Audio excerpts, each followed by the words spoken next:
तो ये हमारा 11 कहाँ चला गया था, 0 में चला गया था, तो 54y minus 24 minus 55y plus 33 मैंने उठा करके यहाँ पर लिख दिया। अब y y वाले देखो कहाँ पर है, ये 54y प्लस माइनस का 55y, तो क्या बचेगा, माइनस का y बचेगा, माइनस का y लिख दिया, माइनस का 24 और प्लस का 33, तो ये कितना हो जाएगा, प्लस का 9 आ जाएगा, इज इक्वल टू 0। तो माइनस का y इक्वल टू क्या हो जाएगा, माइनस का 9, तो y इक्वल टू क्या हो जाएगा, प्लस का 9। ये हमारे पास किसकी वैल्यू आ गई, y की वैल्यू आ गई। ठीक है, अब इस y की वैल्यू क्या करेंगे, ये इक्वेशन ए थी ना हमारे पास, इसके अंदर पुट कर देंगे, put in equation A. Equation A क्या थी हमारे पास, x is equal to 9y minus 4/11, y की वैल्यू कितनी आई, 9 आ गई, x is equal to 9 into 9 minus 4/11, 9 9 जा 81 माइनस 4/11, और 11 में से 4 गया कितना बचेगा, 7, और ये 7/11, तो कितना आ जाएगा, 7, यानी y की वैल्यू 9 आ गई और x की वैल्यू कितनी आ गई, 7 आ गई। तो आपके पास क्या था, x/y था, तो 7/9 है। चेक करना चाहो तो कर लो, कितना था, 2 ऐड करना था, 2 ऐड किया, 7 प्लस 2 किया 9 हो गया, और 9 प्लस 2 किया 11 हो गया, तो 9/11 आ गया। ठीक है, हो गया। बस यहीं पर ही थोड़ा सा क्या कहते हैं ध्यान देने की जरूरत है, एलसीएम वगैरह कैसे लेना है, बाकी तो कोई दिक्कत नहीं क्वेश्चन में। इसने कहा था 2 ऐड करने के लिए, मैंने दोनों जगह 2 ऐड कर दिया, फिर इसने कहा 3 ऐड करने के लिए, मैंने 3 ऐड कर दिया, दोनों इक्वेशन का क्या कहते हैं क्रॉस मल्टीप्लाई कराया, क्रॉस मल्टीप्लाई करा करके सॉल्व कर दिया। अब इसका लास्ट पार्ट है क्वेश्चन नंबर 3 का 6 पार्ट, उसको देख लीजिए, फिर चलते हैं नेक्स्ट एक्सरसाइज पे।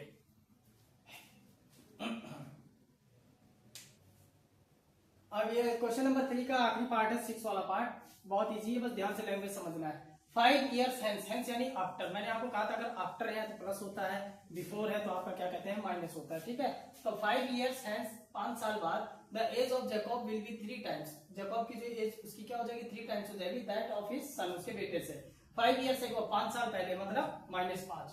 ठीक है, जैकब्स एज वाज 7 times, तब उसकी क्या हो जाएगी 7 गुना, 7 times that of his son, बेटे से। What are their present age, तो उसकी प्रेजेंट एज क्या है, तो हमने जैकब की एज मान ली x, और सन की जो एज है वो क्या ले ली हमने, y ले ली। ठीक है, तो ये तो हो गया x और y खत्म। 5 years hence, हम लिखेंगे 5 years hence, 5 साल बाद में क्या होता है, 5 साल बाद मतलब क्या होगा, प्लस होगा, तो प्लस दोनों में होगा, इधर x प्लस 5 होगा और इधर y प्लस 5 होगा। ठीक है, ये ध्यान रखिएगा, hence कह रहा है आफ्टर है। ठीक है, तो 5 साल बाद क्या कहता है, x प्लस 5 और y प्लस 5, तो ये क्या कह रहा है, age of Jacob will be 3 times, तो ये उसका क्या हो जाएगा बेटे से 3 times हो जाएगा, तो इधर हमने 3 कर दिया। हमेशा ध्यान रखना 3 times 7 times 5 times हमेशा क्या कहते हैं इसी साइड लगता है। ठीक है, 99% केस में। ठीक है, तो x plus 5 is equal to कितना हो जाएगा, 3y प्लस 15। ठीक है, तो अब यहां पर क्या हो जाएगा, x माइनस 3y और plus 5 minus 15 is equal to 0। Then x minus 3y minus के 15 में से प्लस का 5 जाएगा, तो माइनस का 10 इज इक्वल टू 0। ये इक्वेशन बना गई, x minus 3y minus 10 is equal to 0। इसका डायरेक्ट आपको पहले सॉल्व कर दिया हूं। ठीक है, सेकंड इक्वेशन के लिए अब आगे क्या कह रहा है देखिए, यहां तक हो गया 5 years ago, अब यहां लिख लीजिए 5 years ago, 5 साल पहले, 5 साल पहले मतलब x minus 5 is equal to y minus 5। ठीक है, अब x माइनस 5 और y माइनस 5, अब क्या कह रहा है ये देखिए, फिर क्या कह रहा है, जैकब एज वाज 7 times, उसकी कितने गुना है, 7 गुना, 7 times, फिर मैंने क्या कहा इसी साइड रहेगा, 3 भी इसी साइड आया और 7 भी इसी साइड आया।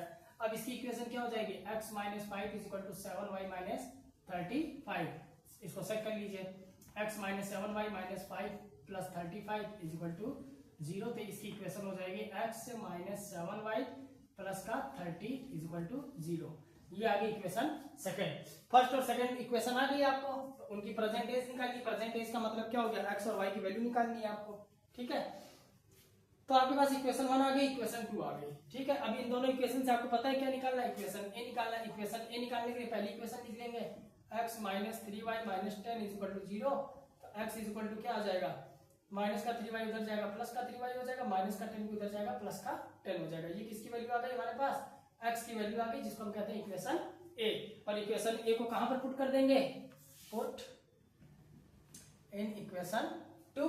इक्वेशन सेकंड का है, ये रही इक्वेशन सेकंड लिखा है, x minus 7y plus 30 is equal to 0। तो x की जगह हम क्या लिख देंगे, 3y प्लस 10, ये रहा, x की जगह हम क्या लिख देंगे, 3y प्लस 10, जैसे पहले लिख रहे थे। तो x की जगह हमने 3y प्लस 10 कर दिया, माइनस का 7y प्लस का 30 इज इक्वल टू 0। तो 3y और माइनस का 7y, देखिए यहाँ पर माइनस का 7y प्लस का 3y, तो क्या आएगा माइनस का 4y प्लस का 10 प्लस का 30, तो कितना हो जाएगा प्लस का 40 इज इक्वल टू 0। तो माइनस का 4y is equal to minus का 40, तो y इज इक्वल टू क्या हो जाएगा माइनस का 40 ऊपर माइनस का 4, तो कितना आ गया 10, माइनस से माइनस कट गया। एज वैसे भी नेगेटिव नहीं होती है, ठीक है, एरिया और एज हमेशा ध्यान रखना नेगेटिव नहीं होती है। तो हमको अगर माइनस का भी आता तो हम उसको प्लस में लेते, ठीक है। तो एज हमारे पास कितनी आ गई, y की वैल्यू कितनी आ गई 10 ईयर्स, मतलब बेटे की जो एज है वो कितनी है 10 साल है। अब क्या कहते हैं जैकोब यानी उसके फादर की एज निकालनी है, यानी x की वैल्यू निकालें। x की वैल्यू कैसे निकालेंगे, from equation a, equation a को उठा लीजिए, x is equal to 3y plus 10 हो गया। y की वैल्यू कितनी है 10 है, तो 3 इंटू 10 प्लस 10, 3 10 जा 30 प्लस 10 कितना आ जाएगा 40, यानी x की वैल्यू कितनी आ गई आपके पास 40 आ गई।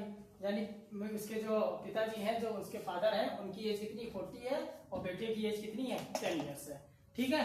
तो ये एक्सरसाइज भी आपकी कंप्लीट होती है। कोई डाउट होता है तो आप कमेंट करिएगा, बाकी अब चलते हैं नेक्स्ट एक्सरसाइज पे। Thank you.